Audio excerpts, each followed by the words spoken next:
우리 다 함께 묵도하심으로 2022년 6월 27일 주일 기부 예배로 주님 앞에 영광을 드리겠습니다.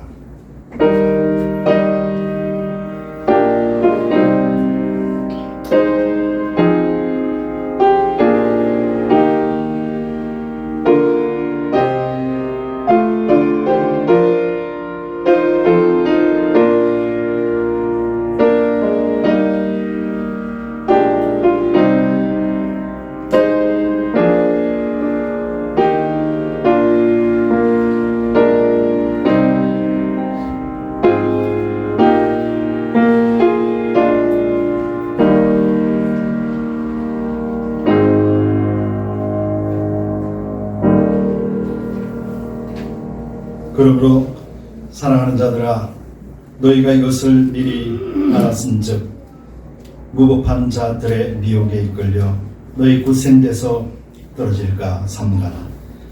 오직 우리 주 곧 구주 예수 그리스도의 은혜와 저를 아는 지식에서 자라가라. 영광이 이제와 영원한 날까지 저에게 있을지어다. 아멘. 우리 함께 일어나셔서 찬송가 40장, 찬송가 40장으로 하나님 앞에 영광을 드리겠습니다.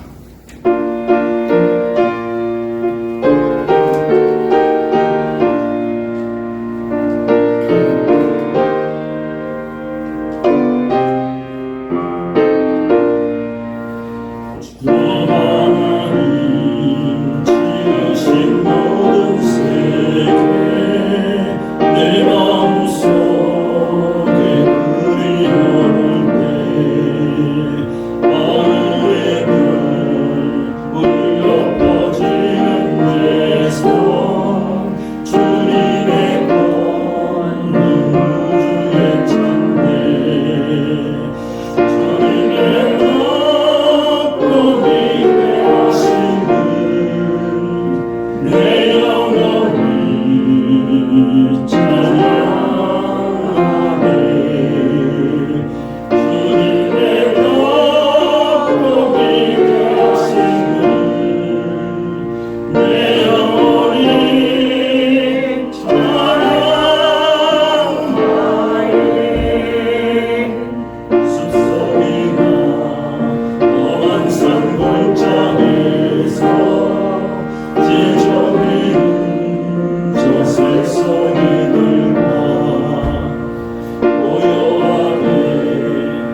예수 세상이 다시 올 때 저 천국으로 날 인도하리 어둠 소리 엎드려 경배하며 영원히 주를 찬양하리라 주님의 너무 위대하심은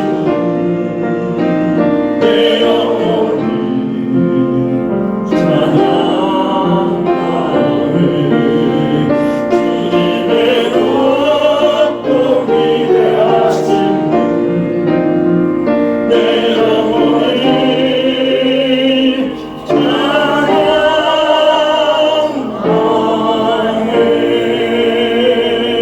찬양하네. 아멘. 사도신경으로 우리 신앙을 고백드리겠습니다. 전능하사 천지를 만드신 하나님 아버지를 내가 믿사오니 그 외아들 우리 주 예수 그리스도를 믿사오니 이는 성령으로 잉태하사 동정녀 마리아에게 나시고 본디오 빌라도에게 고난을 받으사 십자가에 못 박혀 죽으시고 장사한 지 사흘 만에 죽은 자 가운데서 다시 살아나시며 하늘에 오르사 전능하신 하나님 우편에 앉아 계시다가 저리로서 산자와 죽은 자를 심판하러 오시리라. 성령을 믿사하며 거룩한 공예와 성도가 서로 교통하는 것과 죄를 사하여 주시는 것과 몸이 다시 사는 것과 영원히 사는 것을 사옵나이다. 아멘. 다 함께 자리에 앉아주시기 바랍니다. 찬송가 539장 찬송 드리는 뒤에 대표로 기도드리겠습니다.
기도드리겠습니다.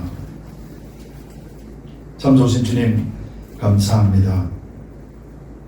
여전히 우리가 이 세상에 산다 할지라도 소망을 가지고 또 주님을 기다리는 복된 마음으로 살아가게 하시니 감사합니다. 세상과 구별되다 말씀하시고 하나님이 택정하신 믿음의 삶을 살게 하시니 감사합니다. 우리 여전히 부족하고 또 허물도 많습니다. 우리 시간에 예수님의 보혈의 피로서 정결하게 씻어주시어서 의로운 자로서 주님 앞에 복된 예배 산제사 드리게 하시고 우리 주님 받아 주옵소서. 우리 드림 교회를 아버지께서 세우셨습니다. 우리를 한 몸 되게 하시고 지체되게 하시며 하나님의 선한 사역들을 감당케 하셨습니다. 넉넉히 이거보다 남을 믿게 하고 우리의 소망이 무엇인지 반석 위에 서 있는 이 믿음을 가지고 매일같이 이기게 하여 주옵소서. 세상은 전쟁이다, 기근이다, 지진이다, 바이러스다, 여러 가지 어렵고 환난들이 끊어지지 아니하고 있습니다. 이 또한 우리가 말씀 속에서 마지막 때 일어나는 현상임을 알게 하셨으니 아버지를 향하여 우리가 부르짖고 간구하는 기도가 무엇인지 잘 알게 하여 주시어서 이 땅을 주님 알지 못하고 죽어가는 영혼들에게 하나님의 긍휼하심과 상히 여기시는 그 마음이 그들에게 증거되게 하여 주옵소서. 아버지 우리를 그런 도구로 사용하시기를 원합니다. 특별히 선교사님들 한 분 한 분들을 기도로 물질로 후원하게 하시고 무엇보다도 그들이 지치지 아니하도록 쉬지 아니하고 함께 동력의 길을 걸어가게 하여 주옵소서. 모든 목적들이 이 세상을 위한 것이 아니라 하나님 오신 주님 약속하신 그 말씀들의 성취함을 기다리는 데 있음을 우리가 잘 알게 하여 주옵소서. 이를 위해서라도 우리 모든 성도들에게 영육간의 강건함과 성령의 충만함으로 덧입혀 주시어서 하나님 땅을 능히 머리된 자로서의 삶을 살아내게 하여 주시되 물질적으로도 부족함이 없도록 채워주시어서 나누고 섬기며 베풀 줄 아는 그런 믿음의 선한 삶들을 살아내게 하여 주시옵소서. 우리 나이부터 노년의 일기까지 하나님 지키심과 보호하심으로 지금껏 달려왔습니다. 모든 여정도 하나님 간섭하여 주옵소서. 특별히 우리 어린 신령들을 주님께서 주장하여 주시옵소서. 아버지 드림교회 EM 사역을 주님께서 기억하여 주시고 제임산 목사님과 더불어서 함께 동력하는 자들 위해 하나님 권능을 주시고 어린 신령들이 말씀과 기도 속에 잘 자라남으로 말미암아 마지막 때 우리 주님의 영광을 드러내는데 쓰임받는 믿음의 군사들 되게 하여 주시옵소서. 아버지 하나님 또 믿음적으로 또 육적으로도 연약한 지체들도 있습니다. 아버지 안에서 우리가 누리는 온전한 기쁨이 아픔보다도 더 크게 깨닫게 해주시고 우리가 고통당하는 이보다도 더 큰 것이 하나님의 은혜 속에 있음을 알게 하고 깨닫게 해주심으로 말미암아 살아 죽으나 우리는 주님의 것이요 주께서 제공하시는 주께서 공급하시는 그런 의와 평강과 희락의 삶을 넉넉하게 살게 하여 주옵소서. 오늘도 가정에서 예를 드리는 우리 두드림 가족들을 기억하여 주시고 우리 모두 다가 한 마음으로 신령과 진정의 예배를 드리게 하여 주옵소서. 모든 순서를 주께서 주장하시고 또 모든 영광 우리 주님 홀로 받아주셨기를 간절히 바라고나며 예수 그리스도를 받들어 간절히 기도드리옵나이다. 아멘.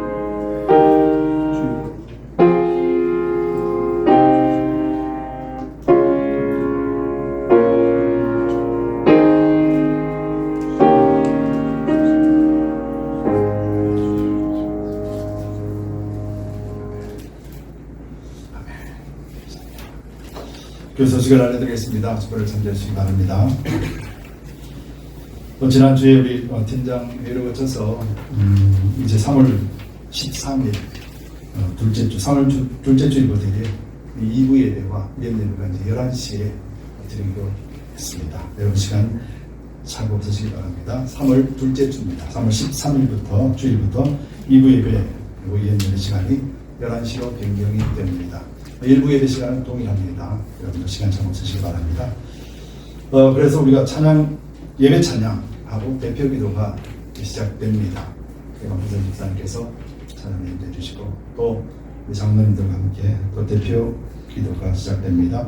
대표 기도자 명단은 게시판에 붙여놨습니다. 여러분들 날짜를 확인해 주시면 되겠습니다. 그리고 성가대는 조금 더 있다가 향후 논의를 통해서 결정하도록 그렇게 하겠습니다. 그리고 이날은 특별히 선모 타임이 시작되는 날입니다. 3월 둘째 주 선모 타임이 시작됩니다. 1시간 앞으로 나오는데요. 보통 우리 10시에 예배 드리는데 성모 타임이 되면 아마 그 시간 될 거예요. 11시가 10시로 되는 것이니까 여러분들 시간 참 없으시기 바랍니다. 성모 타임이 3월 둘째 주부터 시작합니다. 랭캐스터 홈댄스쉘터에서 3월 30일 날 섬김이 있습니다. 여러분 계속해서 강구합니다. 아주 작은 일입니다. 작은 일이지만은 우리가 작은 일에 충성할 때 하나님 큰 것으로 주시겠다라고 하는 그런 언약을 우리는 가지고 있습니다. 그래서 우리가 언약을 부여잡고 우리가 작은 일에도 함께 나갈 때 하나님 큰 것으로 우리를 맡기실 줄 믿습니다. 이 그 일들을 감당하기에 훈련되어지는 저와 여러분들 되시기를 축복합니다. 지금까지 1월, 2월 성경 읽기는 사도행전이었었습니다. 사도행전을 통하여서 이제 하나님이 성령을 주시고 어떻게 복음이 세상에 전파되는가에 대해서 우리가 살펴보았다면 이제 3월달부터는 요한복음 말씀을 우리가 같이 읽으시면 됩니다. 요한복음 말씀 1장부터 21장까지 있는 말씀입니다. 요한복음은 특별히 예수님께서 이 땅에 생명으로 오시고 빛으로 오신 것에 대해서 말씀하십니다. 저 여러분들이 하나님 안에서 주 안에서 있는 존재가 어떤 존재인가에 대해서 명확하게 말씀해 놓고 있는 것이 요한복음 말씀입니다. 여러분들 스스로가 내가 어떤 존재인가를 말씀 안에서 확인하고 또 이를 통해서 하나님을 통해하는 복된 삶 되기를 축복합니다. 유스그룹이 지금까지 계속 해오고 있습니다. 유스그룹이 이제 금요일 날에도 계속 예배를 드리고 또 성경 공부도 계속 있었습니다. 혹시 주변에 모르는 분들이 있으면은 여러분들 광고해 주시기 바랍니다. 그래서 금요일 저녁에 7시에 유스그룹이 와서 성경 공부도 하고 또 예배를 드리고 성경 공부도 하고 교제를 나눕니다. 여러분들 또 더 많은 우리 유스들이 교회에서 예배 드릴 수 있도록 함께 은혜를 나눌 수 있도록 여러분들께서 힘내게 해주시고 또 주변 사람들에게도 알려주시면 고맙겠습니다. 박봉 문사님은 지난주 금요일 날 김성경 집사님 댁으로 옮기셨습니다. 그래서 병원에 인슈런스 때문에 오랫동안 머물 수 없습니다. 그래서 김성경 집사님 댁에 가셨는데 말씀이나 정신이나 너무 발전하시고 너무 건강하세요. 다만 이제 육체적으로 이렇게 움직이는 게 좀 힘들어서 그런데요. 여러분들 계속 기도해 주시고 병원에 갈 때마다 같이 말씀을 나눕니다. 말씀을 나눌 때마다 성령에 대해서 말씀하시고 소망에 대해서 말씀하실 때마다 항상 우세요. 감사했어요. 말씀을 늘 가지고 계시기 때문에 그러면서 늘 감격해하고 감사해요. 성령이라는 성자만 나와도 감격해 하시면서 병상에서도 하나님과 늘 함께 하시는 권사님 모습을 봅니다. 여러분 하나님 살아계십니다. 여러분들의 기도와 간구가 또 권사님뿐만 아니라 여러분들의 삶 속에서도 함께하고 또 역사하실 줄 믿습니다. 청교제를 위해서 계속 기도해 주시고요. 또 CUP 공사가 마무리 잘 되도록 기도해 주시기 바랍니다. 여러분 오늘 바깥에 나가시면은 테이블이 아마 깔끔하게 이쁘게 담당이 됐을 것입니다. 우리 배수부 장로님과 또 우리 제리박 집사님께서 금년에 오셔서 페인트를 다 칠해서 깨끗하게 되어 있습니다. 여러분 이제 옷 들어오지 면이 없고 편안하게 만나서 식사를 나누고 교제 나눌 수가 있습니다. 두 분께 감사드려요. 이상 교습을 알려드렸습니다. 오늘 주시는 하나님의 말씀을 가지고 같이 은혜를 나누도록 할게요. 오늘 주시는 하나님의 말씀은 베드로후서 말씀입니다. 베드로후서 1장 12절에서 21절 말씀입니다. 베드로후서 1장 12절에서 21절 말씀 우리가 천천히 한 목소리로 읽겠습니다. 이러므로 너희가 이것을 알고 이미 있는 진리에 섰으나 내가 항상 너희로 생각하게 하려 하노라. 내가 이 장막에 있을 동안에 너희를 일깨워 생각하게 하니 옳은 줄로 여기노니 이는 우리 주 예수 그리스도께서 내게 지시한 것 같이 나도 이 장막을 벗어날 것이 임박한 줄 알미라. 내가 힘써 너희로 하여금 나의 떠난 후에라도 필요할 때는 이런 것을 생각나게 하려 하노라. 우리 주 예수 그리스도의 능력과 강림하심을 너희에게 알게 한 것이 공교히 만든 이야기를 쫓은 것이 아니요 우리는 그의 크신 위엄을 친히 본 자라. 지극히 큰 영광 중에서 이러한 소리가 그에게 나기를 이는 내 사랑하는 아들이요 내 기뻐하는 자라 하실 때에 저가 하나님 아버지께 존귀와 영광을 받으셨느니라. 이 소리는 우리가 저와 함께 거룩한 산에 있을 때에 하늘로서 마음을 들은 것이라. 또 우리에게 더 확실한 예언이 있어 어두운 데 비치는 등불과 같으니 날이 새어 샛별이 너희 마음에 떠오르기까지 너희가 이것을 주의하는 것이 가하니라. 먼저 알 것은 경의 모든 예언은 사사로이 풀 것이 아니니 예언은 언제든지 사람의 뜻으로 내는 것이 아니요 오직 성령의 감동하심을 입은 사람들이 하나님께로 받아 말한 것이니라. 아멘. 기도하겠습니다. 주님 감사합니다. 오늘 예배를 드리며 우리가 찬송을 드렸습니다. 기도의 간구도 드렸습니다. 오늘 부족한 종을 땅 위에 세우셨으니 오직 그리스도의 복음과 예수님 한 분만 증거하게 하시고 부족한 종 십자가 뒤에 온전하게 감추어 두시옵소서. 감사드리며 예수 그리스도를 받들어 간절히 기도 드리옵나이다. 아멘. 우리 함께 성경을 드시고 힘차게 선포하겠습니다. 하나님의 말씀은 내가 알기로 내게 주시리라. 내가 말씀을 지키면 하나님께서 나를 지키십니다. 아멘. 바로서 우리 믿음의 근거는 오직 말씀뿐입니다. 한 주간 주 안에서 승리하셨습니까? 아멘. 여러분들은 주 안에서 승리했는지 안 했는지 인정을 하시든지 안 하시든지 간에 주님께서는 말씀 가운데서 여러분들은 이긴 자라 말씀하십니다. 주님께서 주시는 그런 거룩함과 그런 평강과 안식이 여러분들 가정에 넘치기를 축복하고 또 여러분들 삶과 또 여러분 인생을 주장하시기를 예수님으로 축복합니다. 하나님 살아계십니다. 지난 주에 우리가 전 세계적으로 많은 사건들이 있습니다. 러시아가 이제 우크라이나를 침략한 것이죠. 말이 전쟁이지 이건 전쟁이 아니라 일방적인 침략입니다. 침공이죠. 여러분 이 전쟁을 보는 시각들은 각자가 다를 수는 있을 것입니다. 그러나 우리가 이제 이것을 영적인 시각으로 바라본다면 저는 이 사건을 단순하게 국가의 이익을 위해서 싸우는 전쟁이 아니라고 봅니다. 물론 사람들도 그렇게 알고 있겠지요. 옛 러시아의 영화를 되찾기 위한 명분이라고 하지만은 실제적으로 보면은 저는 푸틴이라고 하는 한 개인의 욕심으로부터 시작되었다라고 생각이 들어요. 장기 집권 플랜이라든지 또 경제적으로 여러 가지 민감한 사람들, 어려운 사람들, 그리고 백성들의 불만들을 외적으로 돌리고자 하는, 그래서 전쟁을 일으키고 또 명분을 내세워서 이 전쟁을 모든 국민들이 함께 참여해서 이루고자 하는 것. 여러분 한 사람의 욕심이 수많은 사람들을 목숨을 빼앗아버렸습니다. 한 사람의 욕심이 많은 사람들을 죽음에 이르게 하며 고통에 이르게 하는 현장을 우리는 지금 21세기에 묵도하고 있습니다. 그만큼 인간이 악하다라는 것을 보여주는 모습이며 하나님이 절대로 기뻐하지 않는 모습입니다. 이처럼 세상은 악한 길에 들어섰고 악한 길로 가지만은 어느 누구도 그에 대해서 어느 누구도 방해하거나 말할 수가 없습니다. 바로 힘의 논리에 의해서겠죠. 이것이 인간의 한 사람의 욕심으로 인해서 어떻게 무너지는가를 자세히 보여주고 있는 현상임을 우리는 봅니다. 또 하나의 예는 한 사람으로 말미암아서 위로가 되는, 우리에게 즐거움이 되는 예가 있습니다. 살리는 예가 있는데요.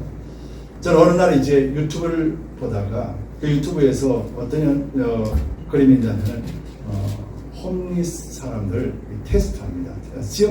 실험하는 그런 모습을 잠깐 보았습니다. 홈리스는 아무것도 가진 사람이 아니에요. 아무것도 없는 사람이에요. 그날 아침에 일어나서 그 사람이 늘 앉아있는 벤치에 앉아서 그냥 앉아 있습니다. 뭐 잠을 자든지 앉아 있습니다. 근데 어느 청년이 다가옵니다. 다가와서는 그 홈리스 피플에게 100불이라는 돈을 줍니다. 오늘 당신에게 100불을 주고 싶다라고 하면서 100불을 주었습니다. 그랬을 때 사람이 놀라죠. 쉽게 만져볼 수 없는 돈을 받았으니까 참 놀랐습니다. 그러면서 이 사람이 이제 그 100불을 받아들고 어떻게 할까 고민하다가 이 사람이 어디론가 사라집니다. 그런데 한참 있다가 돌아오는데 보니까 두 손에 장을 봤는지 큰 봉지를 들고 옵니다. 그러면서 끄집어내는데 자기 옷이나 밖에서 잘 때 덮을 이불이나 그런 약간의 음료나 식품 이런 것들을 가지고 이제 온 것이죠. 그래서 벤치에 앉아서 흐뭇하게 그 광경을 보고 있는데 갑자기 어느 청년이 전화를 하면서 그 자리 옆자리에 앉으며 나타납니다. 그러면서 심각하게 이야기를 하는 것이죠. 물론 아내와 대화를 나눈 것처럼 합니다. 어떤 일하게 자기는 이제 실직이 되었고 돈도 없고 그래서 집에 있는 아기가 우유가 없어서 지금 못 먹고 있는 상황을 계속해서 전화를 하면서 안타깝게 그 옆에서 전화를 하고 있는 것이었죠. 홈리스 픽픽 가만히 이렇게 듣고 있습니다. 그리고 전화가 끊고 난 다음에 물어봅니다. 무슨 일이 있냐.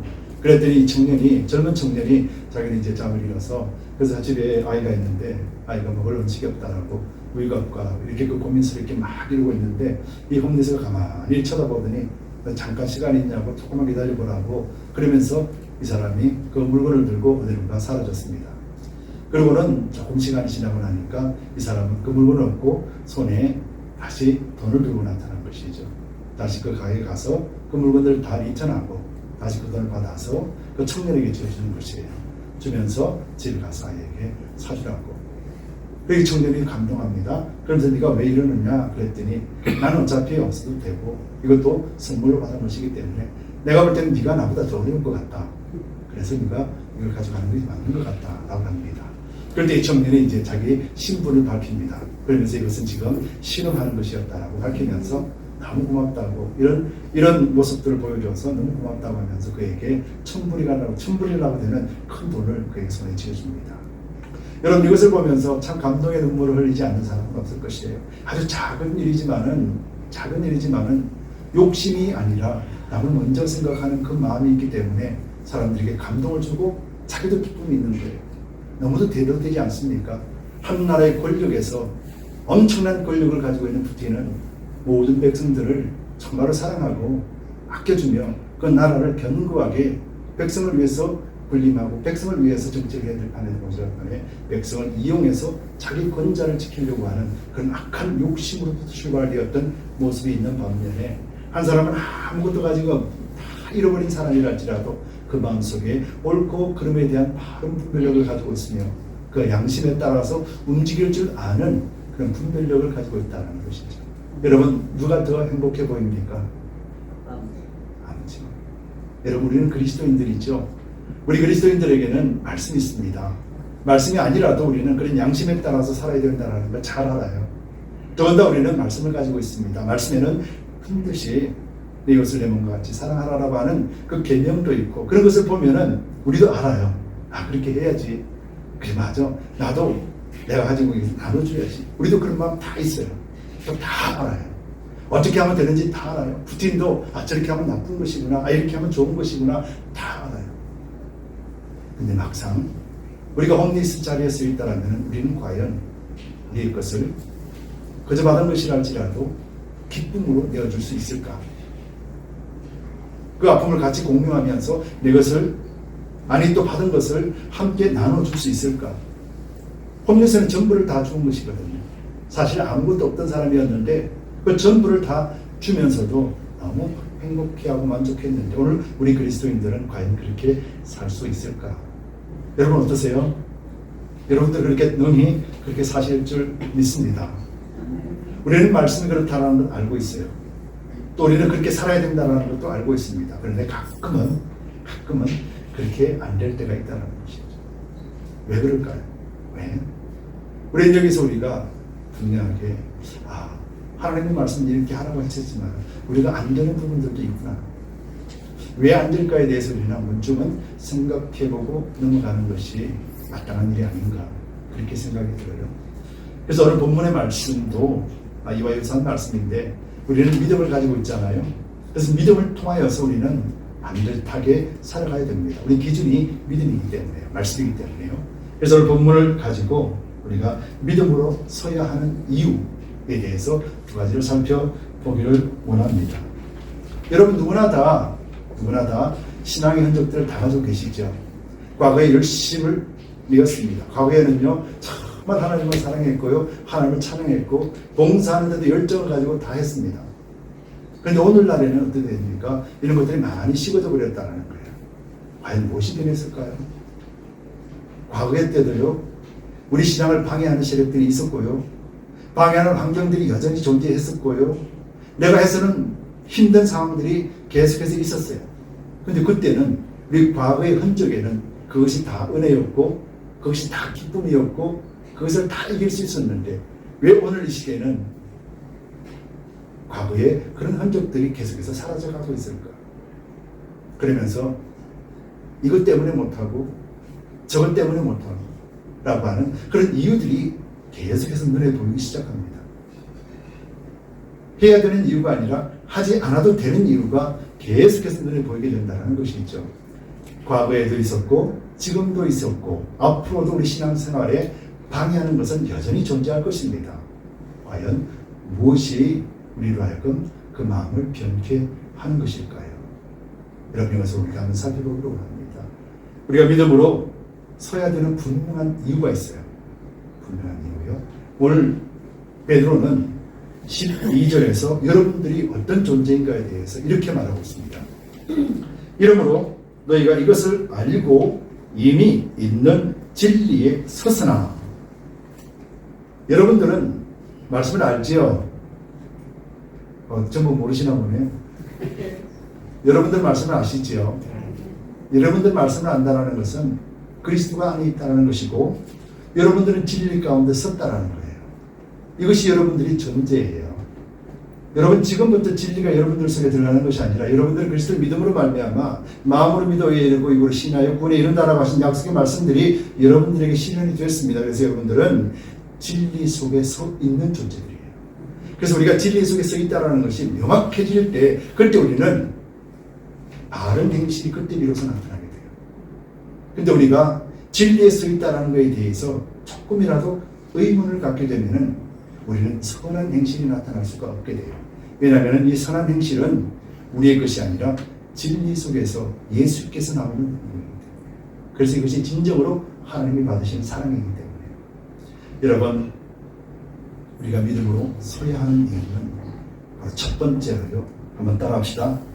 말씀이신 예수님을 만났기 때문입니다. 여러분들은 예수님을 만났습니다. 아니, 내가 언제 예수님을 만났지? 꿈에 만났나? 길 가다가 만났나? 아니죠. 여러분, 예수님이 지금 무엇으로 오셨어요? 그렇죠. 성경 66권 말씀으로 오셨다고 했어요. 여러분들 조금 전에 말씀 안다고 했잖아요. 여러분들은 예수님을 만난 존재라는 것이에요. 베드로도 그렇게 말하는 거예요. 너희가 진리에 서서라. 여러분들이 진리에 서 있다라는 거예요. 여러분들 믿음을 조금 더 의심하지 마시기 바랍니다. 여러분들은 지금 진리에 섰다라는 거예요. 누가 말씀하고 계세요? 성경이 그렇게 말씀하는 것이에요. 여러분들이 그리스도를 영접하고 여러분들이 그리스도를 믿는 믿음의 신앙 속에는 이미 진리 안에 있기 때문에 고백하는 것이에요. 진리 안에 없는 사람은요, 구주로 시인하지 못합니다. 하나님을 인정하지 못합니다. 성령을 인정하지 못합니다. 여러분들은 삼위일체 하나님을 시인하고 말씀을 인정하는 분이잖아요. 다만 그렇게 안 되니까 그래서 자신 있게 말을 못할 뿐이라는 것이죠. 그런데요, 베드로는 너희가 진리에 분명히 서 있다고 말하는 거예요. 그래서 여러분들은 예수님을 만났다라는 사실에 대해서 조금 더 의심하지 마시기 바랍니다. 그래서 베드로가 이렇게 말하는 거예요. 본문 19절을 보겠습니다. 또 우리에게 더 확실한 예언이 있어 어두운 데 비치는 등불과 같으니 날이 새어 샛별이 너희 마음에 떠오르기까지 너희가 이것을 주의하는 것이 가니라. 일단 말씀을 해석해 드리겠습니다. 또 우리에게 더 확실한 예언이 있어라는 것은 유대인들에게 구약 말씀이 있다라는 거예요. 예언의 말씀이 있다라는 거예요. 구약 말씀을 보면은 메시아가 오셨다라는 것에 대해서 확실하게 증명이 되는 말씀이 있다. 어두운 데 비치는 어두움이라는 것은 주님을 알지 못하고 세상 속에서 멸망당하기 위해서 존재하는 세상의 존재를 이야기하는 거예요. 즉 하나님을 알지 못하는 자들, 세상 존재, 즉 푸틴과 같이 어떤 감흥도 느끼지 못하고 사람을 죽이는 그런 일을 자행하고도 전혀 양심의 가치를 느낄 수 없는 상태, 바로 이것이 어두운데 그 비치는 등불과 같은 날이 새어 샛별이 너희 마음에 떠오르기까지. 등불이라는 것은 바로 하나님의 말씀이고 샛별은 예수 그리스도를 말씀하시는 거예요. 예수 그리스도가 너희 마음에 떠오르기까지라고 하는 말은 즉 예수님이 다시 이 땅에 재림하시는 그 순간까지 너희가 이것을 주의하는 것이 가하니라 라는 말인 거예요. 즉 너희가 그리스도를 믿었기 때문에 그리스도가 다시 오실 그날까지 너희는 이 믿음 흔들리지 말아라 라는 것이죠. 우리가 베드로후서 말씀을 보면서 너희가 신의 성품에 참여한 자요, 너희가 믿음과 사랑을 행할 수 있는 존재요, 너희가 진리 안에 섰다라는 의미가 여러분들은 지금 말씀 안에서 그리스도와 함께 동행하는 삶이라는 것을 인정하라는 거예요.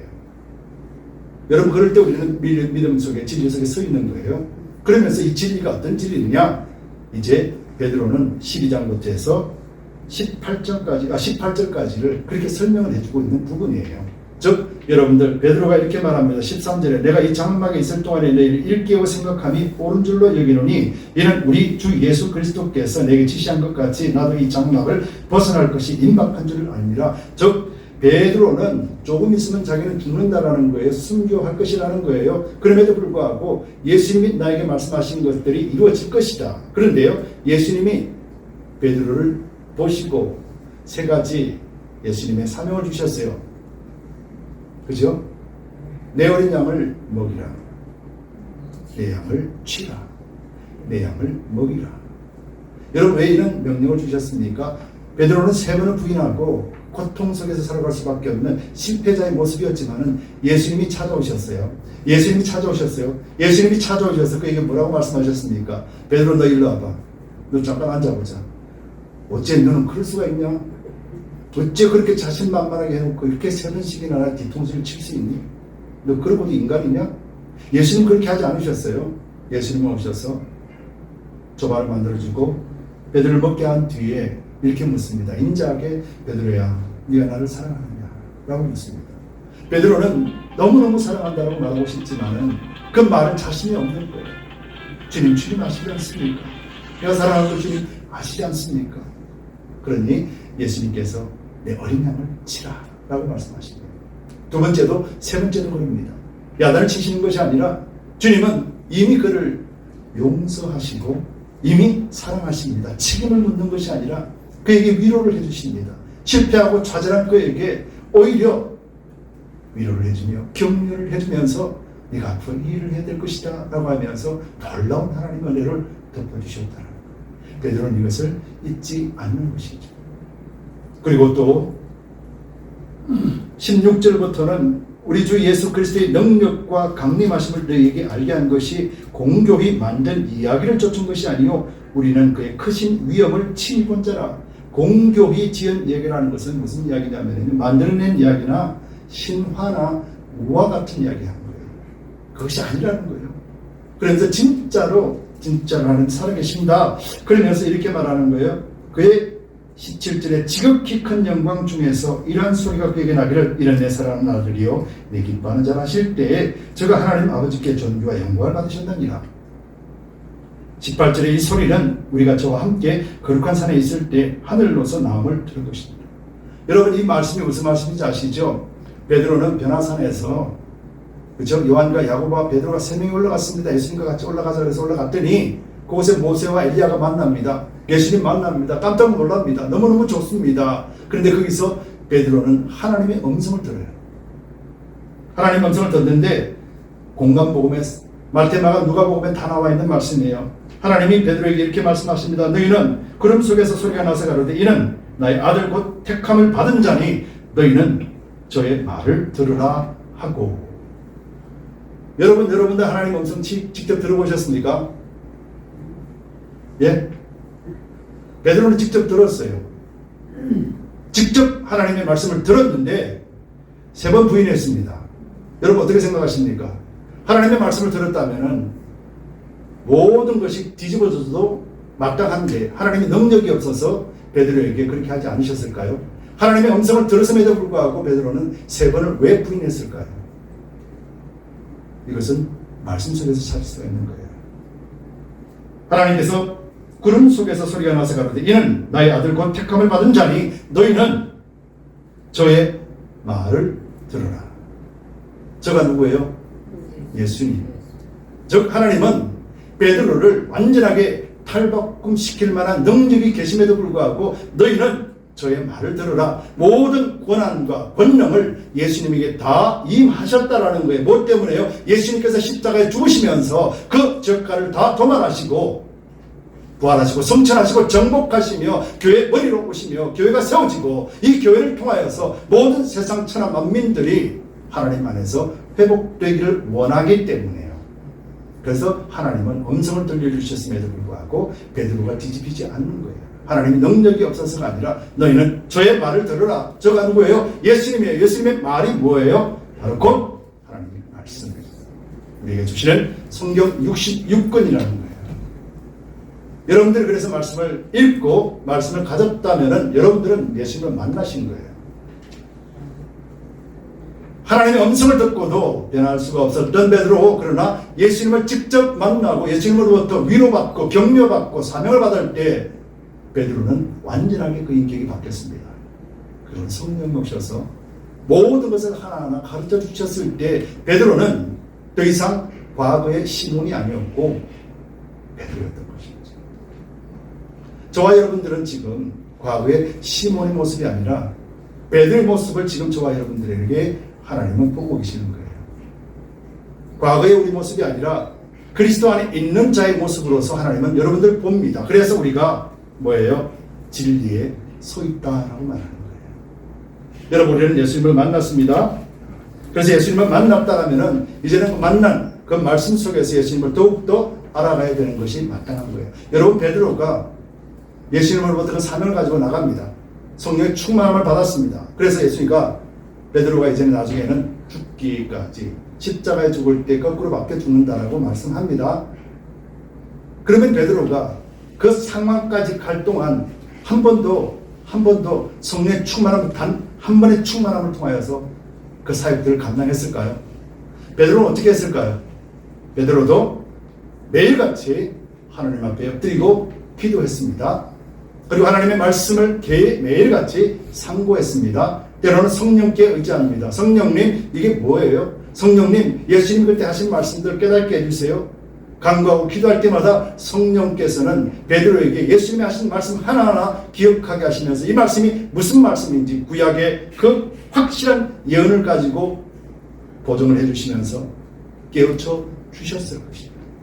그래서 베드로는 한순간도 이제는 실족치 아니합니다. 왜요? 말씀을 가지고 있기 때문에.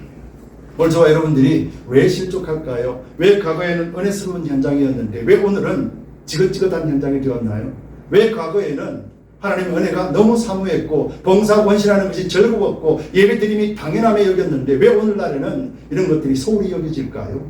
무엇 때문에 그럴까요? 환경은 그대로고 방해하는 세력도 그대로인데 무엇이 변해서 이럴까요? 즉 우리가 하나님의 말씀을 계속해서 매일같이 생명의 양식을 먹지 않기 때문에 그런다. 매일같이 만날 수 있음에도 불구하고 우리가 매일같이 만나기를 우리가 거부하기 때문에, 그래서 우리가 믿음에 있으며 진리에 서 있음에도 불구하고 우리 욕심대로 살 수밖에 없는 존재가 되는 것이죠. 여러분, 그래서 우리를 변화시키는 것은 사람이 변화시키는 것이 아니에요. 하나님의 말씀이 변화시키는 거예요. 예수님이 저를 변화시키고 여러분들을 변화시키는 거예요. 그래서 우리는 예수님을 매일같이 만나야 돼요. 예수님과 늘 동행해야 돼요. 여러분, 성경 다 가지고 계시죠? 창세기부터 요한계시록까지 성경 66권이 예수님이신데 여러분 예수님을 가지고 계시는데 어디 가서 예수님을 찾으시려고 합니까? 여러분들의 믿음을 말씀 외에 다른 것에서 채우려고 하지 마시기 바랍니다. 다른 것으로 대체가 안 됩니다. 왜? 하나님이 말씀하시기 때문에. 너희는 저의 말을 들으라. 너희는 예수의 말을 들으라. 예수의 말을 여러분들이 어디서 들었습니까? 성경 66권에서 듣는데 우리가 어디서 어떤 말을 듣고 우리가 믿음을 채울 수가 있겠느냐는 것이죠. 여러분 말씀을 여러분들이 직접 읽고 여러분들이 구하고 찾고 두드리는 수고가 없으면은 여러분 예수님과 함께 늘 동행하는 의와 평강과 희락의 삶을 찾을 수가 없습니다. 인터넷상에서 설교로서 대처하지 마시기 바랍니다. 여러분들이 좋아하는 찬양 들으면서 만족다 그렇게 하지 마시기 바랍니다. 그것으로 인해서 여러분들이 믿음이 신앙이 자라지 않습니다. 그것으로 인해서 여러분들이 예수님을 만날 수가 없습니다. 여러분들을 만날 수 있는 유일한 길을 우리에게 주셨습니다. 성경 66권을 주셨습니다. 그래서 여러분들은 말씀으로만이 여러분들 하나님을 만날 수 있는 유일한 길. 나는 길이요 진리요 생명이니 나로 말미암지 않고는 아버지께 올 자가 없느니라. 성경 66권을 주시면서 우리에게 길을 주셨고 진리를 주셨고 생명을 주셨는데 우리가 어디서 길을 찾고 생명을 찾고 진리를 찾습니까? 말씀 읽으시기 바랍니다. 말씀 속에서 여러분들이 진리를 발견하고 여러분들이 어떻게 서 있는가에 대해서 확인하면서 매일같이 승리하게 되시기를 예수님의 이름으로 축복합니다. 여러분 이단들은요 산에서 하나님의 음성을 들었다 이상한 소리 해야 됩니다. 몰몬이나 다른 보십시오. 어디서 들었다고 그래요? 사막에서 들었다고 그러고 안 보니 우리가 어떻게 합니까? 근데도 왜 믿어요? 사람들이 현혹되기 때문에 그래요. 근데 우리는 분명한 것이잖아요.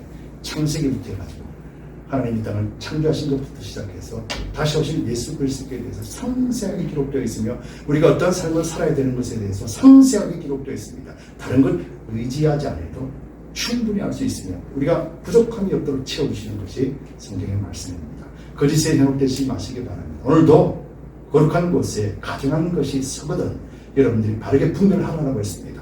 강대상에서 이상한 소리 해야 되는 것 여러분들 잘 보시기 바랍니다. 여러분들 말씀 속에서 진리 속에서 자연스럽게 여러분들이 잘 분별하시기 바랍니다. 그렇지 않으면요 영적인 전쟁의 소리는 이길 수가 없습니다.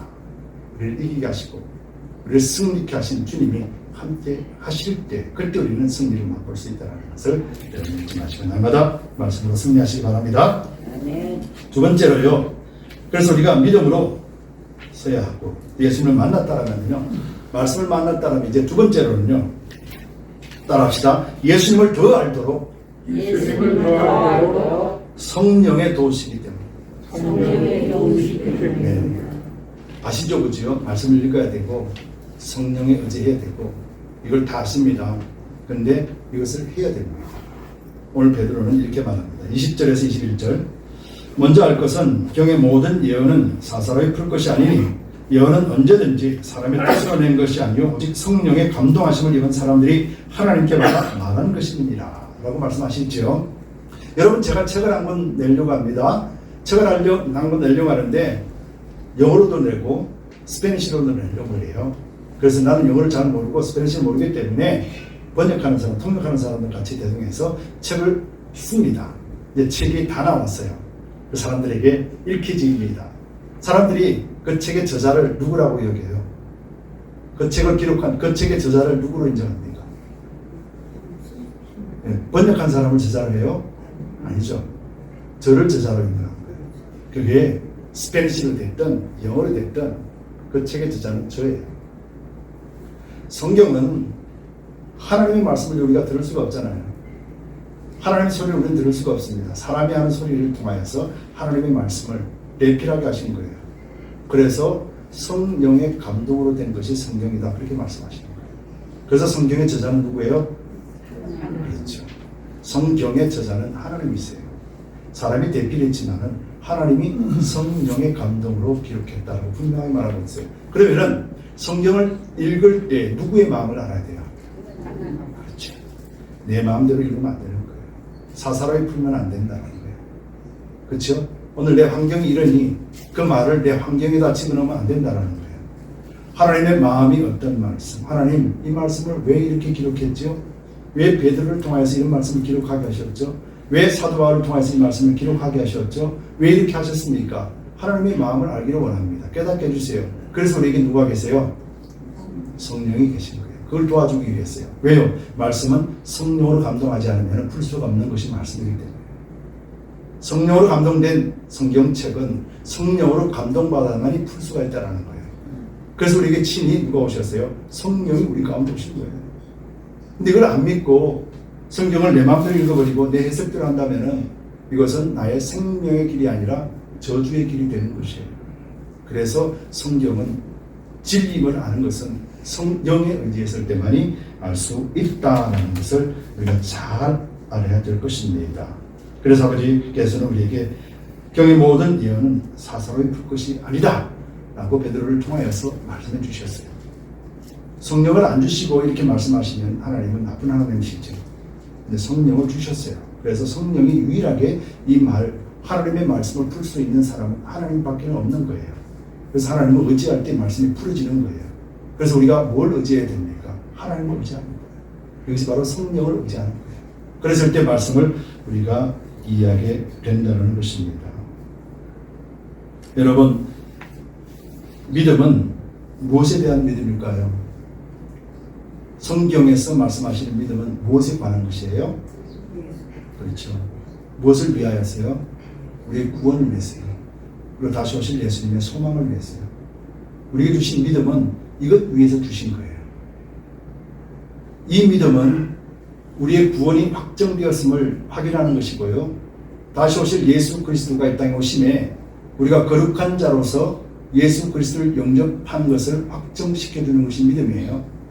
이 믿음으로 빌딩을 짓고 건물을 사고 큰 보좌에 건자에 앉게 하기 위하여 주신 것이 아니에요. 다만 하나님의 일을 하기 위하여서 우리가 그것을 도구로 사용하실 분이라는 거예요. 우리가 우선순위가 바뀌어야 돼요. 여러분, 만약에 푸틴이 우크라이나를 정복했습니다. 그럼 푸틴이 만족할까요? 백성들이 들고 일어나면은 푸틴이 그래, 다른 사람 세우라, 나는 물러간다.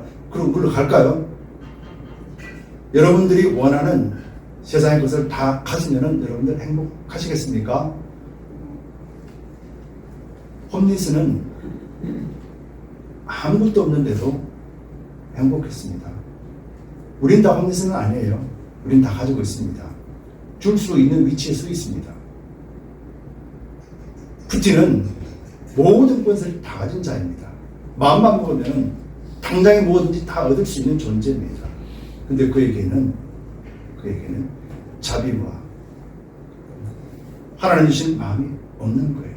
오직 욕심으로 인하여서 멸망의 길을 선택할 뿐입니다. 홈리스는 아무것도 가진 것 없었지만 나눠줄 수 있는 마음을 가지고 있는 거예요. 여러분, 우리가 그리스도인이라면 우리는 어느 편에 서 있는 것이 마땅한 일인가요? 오늘 말씀은 우리에게 그걸 전하고 있는 것이죠. 그래서 우리가 성령 안에서 말씀을 읽을 때마다 하나님을 궁금하게 만들어줍니다. 여러분, 말씀을 읽게 되면요, 모르는 건 천지잖아요. 모르는 건 천지일 때 나는 모르겠다. 설교나 드려야지. 그렇게 하지 마세요. 모르시면은 성령이 도와주신다고 그랬잖아요. 성령님, 이 말씀이 뭔가요? 나를 알고 깨닫게 해주세요. 베드로에게 찾아오셔서 깨닫게 해주셨을 때 베드로는 전 인격이 변화되었습니다. 전 인격이 변화되었을 때 베드로는 담대하게 복음을 전하는 것이며 세상 모든 사람들에게 그리스도에서 받은 사랑을 전해주는 자가 되었던 것이죠. 저와 여러분들이 그것을 위해서 우리는 부름받는 거예요. 그래서 성경을 읽고 성경을 하나님께서 주신 말씀으로 여기고 성령님 깨닫게 해달라고 궁금한 것이 많아야 됩니다. 성경을 읽을 때 궁금한 것이 많아야 돼요. 하나님, 이건 왜 이랬죠? 내 생각할 때는 이건데 이게 맞는데 왜 하나님 이래요? 이건 아니잖아요. 하나님, 따질 줄도 알아야 돼요. 하나님, 나를 한번 설득해 보세요. 하나님, 나 좀 가르쳐 주셔서 나로 하여금 하나님 앞에 굴복하게 해주세요. 나 도대체가 이해가 안 됩니다. 이게 무슨 말인지. 왜 이렇게 해야 됩니까? 이렇게 따질 줄 아는 자가 바로 우리라는 거예요. 여러분, 그렇게 말씀 읽으시기 바랍니다. 우리가 마지막 때 바르게 분별할 수 있는 길은 말씀 외에는 없습니다. 말씀 곧 예수 그리스도시기 때문에 그렇습니다. 이제 전쟁의 스막이 일어났습니다. 그 전쟁이 어떻게 끝날지는 우리는 잘 모릅니다. 그러나 분명한 것은 파괴된다는 것이에요. 회복할 수 없을 정도로 파괴될 수 있다는 것이에요. 사람의 생명도, 사람의 양심도, 사람의 마음도, 세상에 가지고 있는 모든 것들도 파괴될 수밖에 없는 것이에요. 그러나 하나님의 말씀을 가진 자는 살리는 자입니다. 화합하게 만드는 자입니다. 일으켜 세우는 자입니다. 푸틴이 예수 그리스도를 믿었다면 전쟁하지 않을 것입니다. 왜요? 말씀이 그렇기 때문에요. 여러분, 우리가 그것을 인정할 줄 알아야 돼요. 우리가 말씀을 가진 자로서 우리가 날마다 성경 말씀이 우리 기준이 되어지고 그리고 다른 것으로 대체하지 않으려고 할 때 성령은 우리의 강권적으로 우리를 통하여서 하나님을 만나게 하실 것입니다. 여러분, 예수 그리스도를 만났던 베드로가 변했던 것은 하나님이 너희는 저의 말을 들으라 하신 말씀에 의했기 때문에, 그래서 예수님의 말씀을 듣는 베드로는 변할 수가 있었던 것입니다. 우레와 같은 하나님의 음성을 듣고도 변할 수 없어서 3번을 부인했던 베드로였지만 하나님이 예수 그리스도를 보내주신 목적대로 이행할 때 베드로는 완전하게 바뀐 사람이요, 변화된 사람이 되었습니다. 오늘 저와 여러분들은 이미 변화된 사람들이라는 것에 대해서 여러분 인정하세요. 나는 변화된 사람이에요. 근데 세상은 너는 아직 안 변해서 그럽니다. 그리고 나도 속사람도 그래요. 속사람은 변했다고 그러는데 우리 그 사람은 너는 아직 멀어서 그럽니다. 근데 우리는 그게 아니에요. 우리는 영의 사람으로서 육의 삶을 같이 살아내야 됩니다. 우리는 영의 사람이기 때문에, 말씀을 가지고 있는 자이기 때문에 우리가 의지해야 될 대상은 내가 아니라 하나님이에요.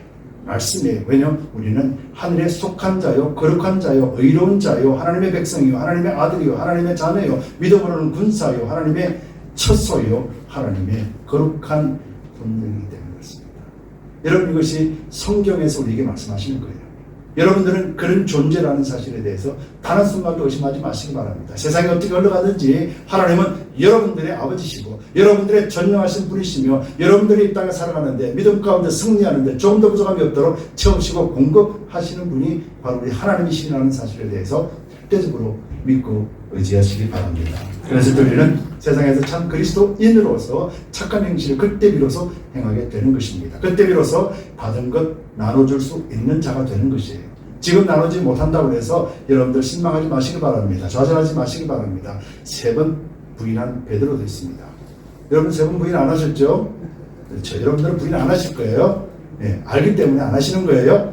그런데 이제 앞으로는 하나님께서 여러분들을 통하여서 아름답고 선한 일들을 만들어 가실 것입니다. 여러분들 자신을 하나님 앞에 내어드리시기 바랍니다. 그러면 하나님 여러분들을 책임져 주십니다. 여러분들의 삶을 책임져 주십니다. 건강, 명예, 물질, 그때 비로소 하나님이 책임져 주심을 누리게 될 것입니다. 그 누림이 있을 때 여러분들은 진정한 하나님이 살아계심을 알게 될 것이고, 하나님을 알게 될 때 말씀의 뜻을 알게 될 것이며, 말씀의 뜻을 알게 될 때 참으로 성령 안에서 누리는 의와 평강과 희락이 여러분들의 삶을 덮어내고, 어떤 고통과 아픔이 있다 할지라도 이 의와 평강과 희락이 이것을 능히 덮어버렸기 때문에 그 속에 고통을 누리지 못하고 느끼지 못하고 그것을 인해서 실망하지 않게 될 것입니다. 바로 이것이 하나님의 은혜입니다. 여러분들에게도 하나님의 은혜가 넘쳐나고 여러분들의 삶이 날마다 그리스도와 함께 승리하면서 이 땅에 선한 열매를 맺어가시는 저와 여러분들 되시기를 예수 그리스도 이름으로 축복합니다. 아멘. 기도합시다. 주님 고맙고 감사합니다. 우리가 예수님을 알고 또 깨닫고 참된 그리스도인으로 세상에 소망을 주는 그런 빛이 되기를 원합니다. 주님 오시는 그날에 샛별이 우리 마음에 떠오르기까지라고 말씀하셨습니다. 예수 그리스도께서 다시 재림하시는 그 순간까지 우리는 이 믿음, 이 소망을 잃지 않는 자임을 감사합니다. 우리가 믿음과 온전하게 서 있는 삶으로서 우리가 놀라우신 하나님의 은혜를 마음껏 정령하게 하여 주시옵소서. 감사드리며 예수 그리스도를 받들어 간절히 기도드리옵나이다.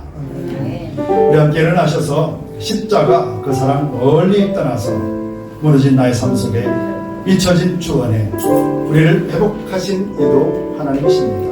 그리고 또 우크라이나나 또 러시아에 있는 백성들도 다 고통 속에 있는 것입니다. 우리가 십자가를 떠난 삶이 아니라 십자가 안에서 회복된 자로서 그들을 위해서 기도해 줄 수 있으며, 또 이 땅에 주님을 알지 못하는 자들을 향하여서 부르짖고 간구하며 기도하는 자가 되겠다. 그래서 우리가 이 찬양의 가사 하나를 기도하면서 간구하면서 결단하면서 하나님 앞에 올려드리겠습니다.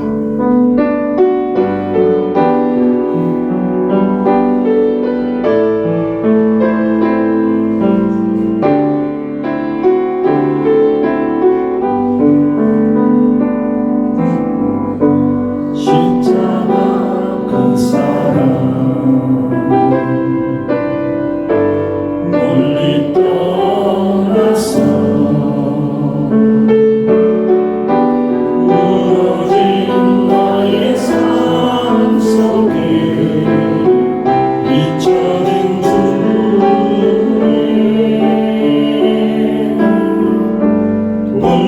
같은 내 마음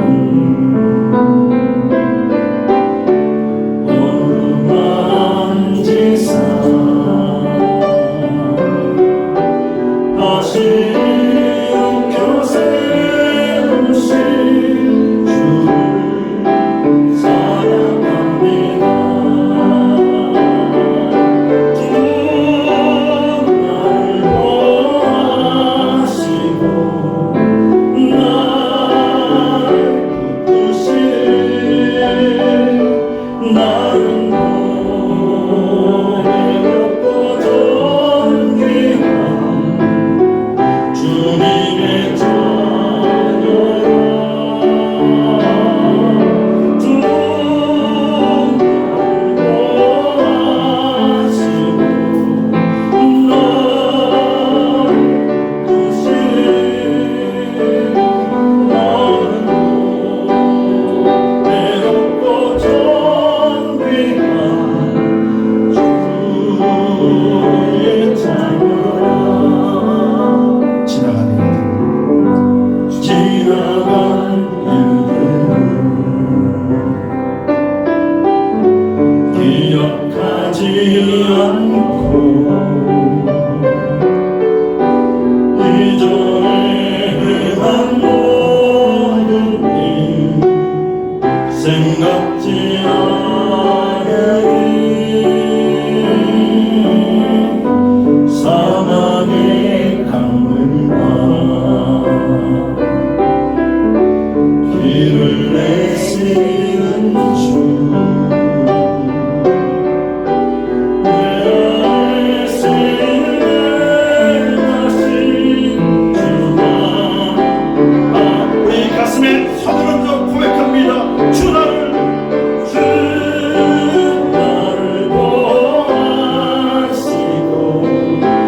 나를 붙드시네. 나는 고백하고 존귀한 주님의 자녀라. 주님 날 보호하십니다. 주님 날 보호하시고 나를 붙드시네. 나는 고백하고 존귀한 우리 다시 손을 얹어 우크라이나 백성들과 러시아 백성들 향해 기도합니다. 주 나를 보호하시고 주 너를 보호하시고 너를 붙드시네. 너는 고백하고 존귀한 주님의 자녀라. 주 너를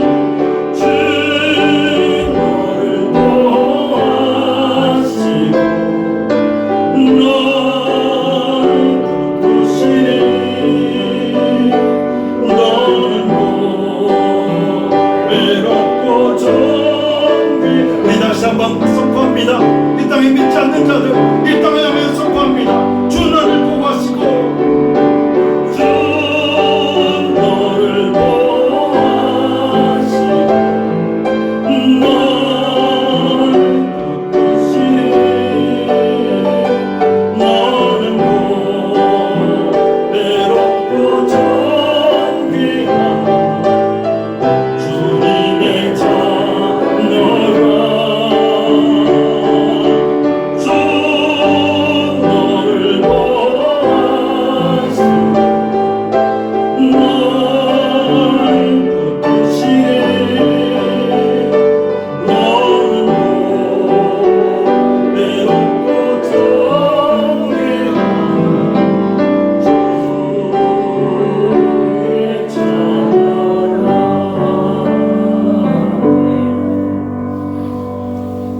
아버지 감사합니다. 아담 이후로부터 모든 만물들이 멸망의 길에 서 있다 했습니다. 우리를 선택하시고 하나님의 백성 삼아주실 뿐만 아니라 하나님의 거룩하고 존귀한 자로 우리를 삼아주셨습니다. 아버지 이제 우리가 존귀한 자로서 우크라이나나 러시아에 있는 사람들이나 또 이 땅에 있는 모든 자들에게 하나님의 그 존귀함을 알릴 수 있는 축복의 통로 삼아 주시옵소서. 우리 두드림교회와 우리 모든 성도들을 하나님 기억하여 주시고 축복하여 주시어서 넉넉히 일들을 감당할 수 있게 하여 주옵소서. 이를 위해서 영육간의 강건함과 또 부족함이 없도록 물질의 풍성함으로 채워 주시옵소서. 오늘도 주께서 가신 물질을 주님 앞에 올려드립니다. 주님 앞에 11주 예물, 주일 예물, 감사 예물, 드림 예물, 비전 예물, 성교 예물 각각 구별하여 주님 앞에 올려드렸습니다. 아버지 물질이 주님 받아주시되 땅에 떨어지지 아니하고 한 생명과 하나님의 나라 확장을 위하여서 하나님 마음껏 축복하시고 사용하여 주시고 준비한 손길들 위에도 하나님 차원대로 넘치는 풍성한 은혜로 복내려 주옵소서. 오늘도 가정에서 예를 드리는 우리 모든 두드림 가족들을 주님 기억하여 주옵소서. 이제는 우리 주 예수 그리스도의 넓으신 은혜와 하나님 아버지의 지극 무한하신 사랑하심과 거룩하신 성령님의 감동 감화하심이 오늘 거룩한 주일 예배에 참석하여 신령과 진정의 예배를 드린 우리 모든 성도님들 위에 지금으로부터 영원까지 함께 있을지어다. 아멘.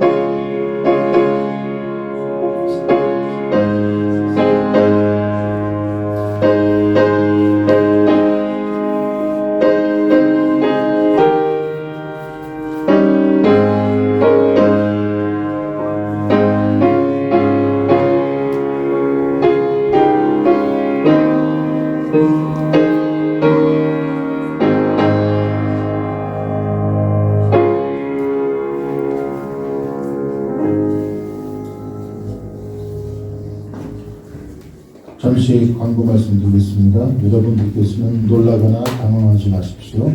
우선 그 자리에 계셔 주시고요. 강동원 목사님 생일을 맞으셨는